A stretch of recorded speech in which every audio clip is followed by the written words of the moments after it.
അധികാരത്തിന്റെ ഇടനാഴികളിൽ എപ്പോഴും മുഴങ്ങി കേൾക്കുന്ന ഒരു വാക്കുണ്ട്, പാരമ്പര്യം.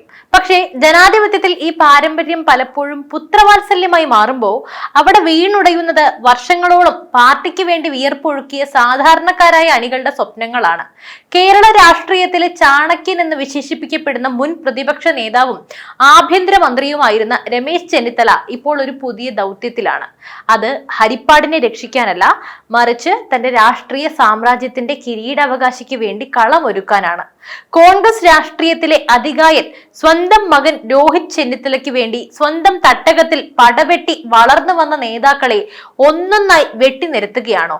ബാബു പ്രസാദ് മുതൽ ബിനു ചുള്ളിയിൽ വരെ, എം ലിജു മുതൽ മുഹമ്മദ് അസ്ലം വരെ ചെന്നിത്തലയുടെ ഈ ഒളിപ്പോരിൽ രാഷ്ട്രീയ ബലിയാടുകളായവർ ആരൊക്കെയാണ്?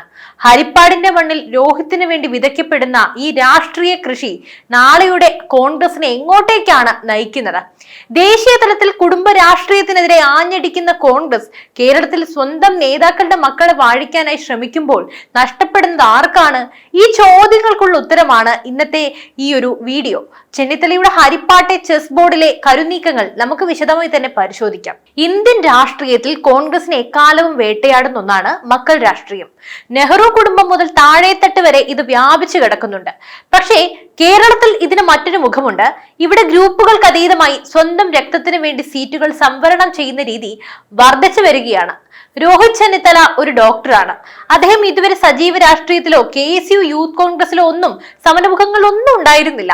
എന്നാൽ പെട്ടെന്നൊരു ദിവസം ഹരിപ്പാട്ടെ തിരഞ്ഞെടുപ്പ് പ്രചാരണത്തിന്റെ നിയന്ത്രണം രോഹിത്തിന്റെ കൈകളിലേക്ക് എത്തുന്നു. മണ്ഡലം യോഗങ്ങളിൽ അദ്ദേഹം പ്രസംഗിക്കുന്നു. വേദിയിൽ രമേശ് ചെന്നിത്തലയ്ക്കൊപ്പം പ്രാധാന്യത്തോടെ രോഹിത്തും പ്രത്യക്ഷപ്പെടുന്നു. ഇത് കേവലം ഒരു മകൻ അച്ഛനെ സഹായിക്കുന്നതല്ല, മറിച്ച് 5 വർഷം കഴിഞ്ഞ് ഈ മണ്ഡലം കൈമാറാനുള്ള ഒരു റിഹേഴ്സലാണ്. ഇങ്ങനെ രാഷ്ട്രീയ നിരീക്ഷകർ ഇതിനെ വിലയിരുത്തുന്നുണ്ട്. ഈ ലക്ഷ്യത്തിന് തടസ്സമാകുന്ന ആരെയും ചെന്നിത്തല വെറുതെ വിടില്ല. അതിന്റെ തെളിവുകളാണ് ഹരിപ്പാടിന് ചുറ്റുമുള്ള മണ്ഡലങ്ങളിലെയും DCCയിലെയും എല്ലാം രാഷ്ട്രീയ നീക്കങ്ങൾ. രമേശ് ചെന്നിത്തലയ്ക്ക് വേണ്ടി ഏറ്റവും വലിയ ത്യാഗം ചെയ്ത നേതാവാണ് B ബാബു പ്രസാദ്. 2011 രമേശ് ചെന്നിത്തലയ്ക്ക് ഹരിപ്പാട് മത്സരിക്കാൻ വേണ്ടി സ്വന്തം മണ്ഡലം വിട്ടുകൊടുത്തയാൾ. അന്ന് ബാബു പ്രസാദിന് ലഭിച്ച വാഗ്ദാനം മറ്റേതെങ്കിലും മണ്ഡലത്തിൽ അർഹമായി പരിഗണന ലഭിക്കുമെന്നായിരുന്നു. എന്നാൽ സംഭവിച്ചത് മറ്റൊന്നാണ്.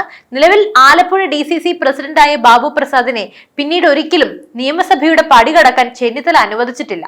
സ്വന്തം മണ്ഡലത്തിൽ തനിക്ക് തുല്യമായി മറ്റൊരു നേതാവ് വളർന്നു വരുന്നത് ചെന്നിത്തല ഭയപ്പെട്ടു. മറ്റു മണ്ഡലങ്ങളിൽ സീറ്റ് വിഭജനം നടക്കുമ്പോൾ ബാബു പ്രസാദിന് വേണ്ടി ഒരക്ഷരം പോലും ചെന്നിത്തല മിണ്ടിയില്ല.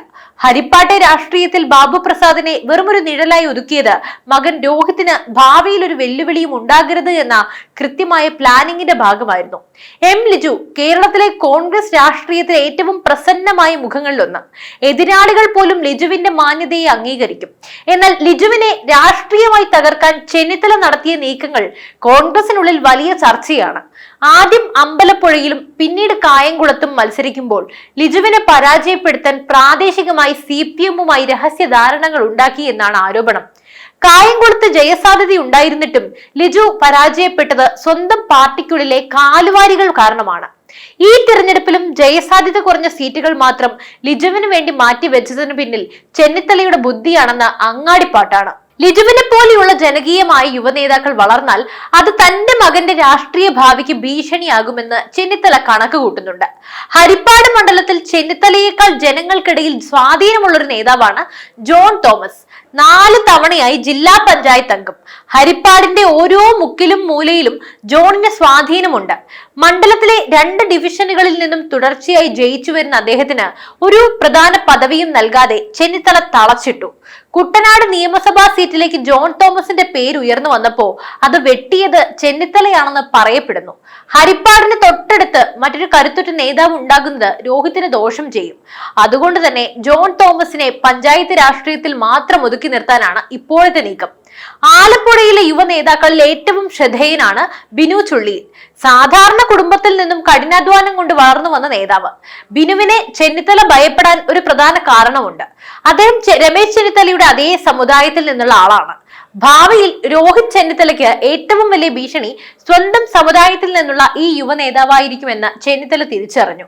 യൂത്ത് കോൺഗ്രസ് സംസ്ഥാന അധ്യക്ഷ സ്ഥാനത്തേക്ക് പരിഗണിച്ചിട്ടും ബിനുവിനെ തടയാൻ ചെന്നിത്തല ചരട് വലിച്ചു. ഇത്തവണ ചെങ്ങന്നൂരിൽ സജി ചെറിയാനെതിരെ പോരാടാൻ ഏറ്റവും അനുയോജ്യനായ സ്ഥാനാർത്ഥിയായി ബിനുവിന്റെ പേര് വന്നിട്ടും ഹരിപ്പാട്ടെ LDF നേതൃത്വവുമായി ഉണ്ടാക്കിയ അഡ്ജസ്റ്റ്മെന്റ് രാഷ്ട്രീയത്തിന്റെ ഭാഗമായി ബിനുവിനെ പുറത്താക്കി. ഒരട്ടിമറി ജയം നേടാനായി ശേഷിയുള്ള യുവത്വത്തെയാണ് മകന് വേണ്ടി ചെന്നിത്തല ഇല്ലാതാക്കിയത്. തൃക്കുന്നപ്പുഴ മേഖലയിലെ കോൺഗ്രസിന്റെ കരുത്തായ മുഹമ്മദ് അസ്ലമിന്റെ അവസ്ഥയും മറ്റൊന്നല്ല. KSU സംസ്ഥാന ജനറൽ സെക്രട്ടറിയായും യൂത്ത് കോൺഗ്രസ് നേതാവായും മികച്ച പ്രവർത്തനം കാഴ്ചവെച്ച അസ്ലമായിരുന്നു ഹരിപ്പാട് ബ്ലോക്ക് പഞ്ചായത്ത് പ്രസിഡന്റ് ആകേണ്ടിയിരുന്നത്. എന്നാൽ സീനിയോറിറ്റിയും പ്രവർത്തന പരിചയവും കാട്ടിൽ പറത്തി വെറും ഒരു മണ്ഡലം പ്രസിഡന്റായ VK നാഥനെ ചെന്നിത്തല ആ സ്ഥാനത്ത് വാഴിച്ചു. ഇതിനായി KC വേണുഗോപാൽ പക്ഷത്തെ നേതാക്കളെ പോലും ചെന്നിത്തല വെട്ടിനിരത്തി. തന്റെ ചൊൽപ്പടിക്ക് നിൽക്കുന്നവരെ മാത്രം പ്രധാന തസ്തികകളിൽ ഇരുത്തി മകന് സുരക്ഷിതമായൊരു പാതയൊരുക്കുകയാണ് ഇവിടെ ലക്ഷ്യം. ഒരു നേതാവ് തന്റെ മകനെ രാഷ്ട്രീയത്തിലേക്ക് കൊണ്ടുവരുന്നതിൽ തെറ്റൊന്നുമില്ല. പക്ഷെ അതിനുവേണ്ടി പാർട്ടിയെ വർഷങ്ങളോളം സേവിച്ചവരെ ചവിട്ടി മെതിക്കുന്നത് നീതിയാണെന്ന് തോന്നുന്നുണ്ടോ? ഇന്ത്യയിലുടനീളം കോൺഗ്രസ് നേരിടുന്ന ഏറ്റവും വലിയ പ്രതിസന്ധി പ്രവർത്തകരുടെ കൊഴിഞ്ഞുപോക്കാണ്.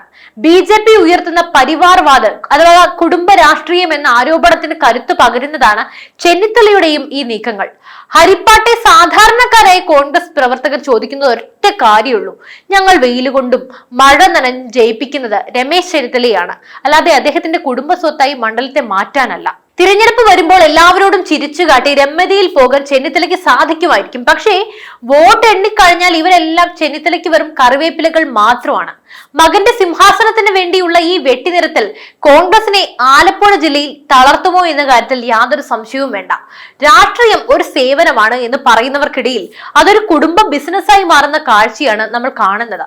രമേശ് ചെന്നിത്തല എന്ന മുതിർന്ന നേതാവ് തന്റെ മകന് വേണ്ടി ഒരുക്കുന്ന ഈ രാഷ്ട്രീയ കളം ജനാധിപത്യത്തിന് ഗുണകരമാണോ എന്ന് ചോദിച്ചാൽ അല്ല എന്ന് ഒറ്റ വാക്കിൽ പറയാം.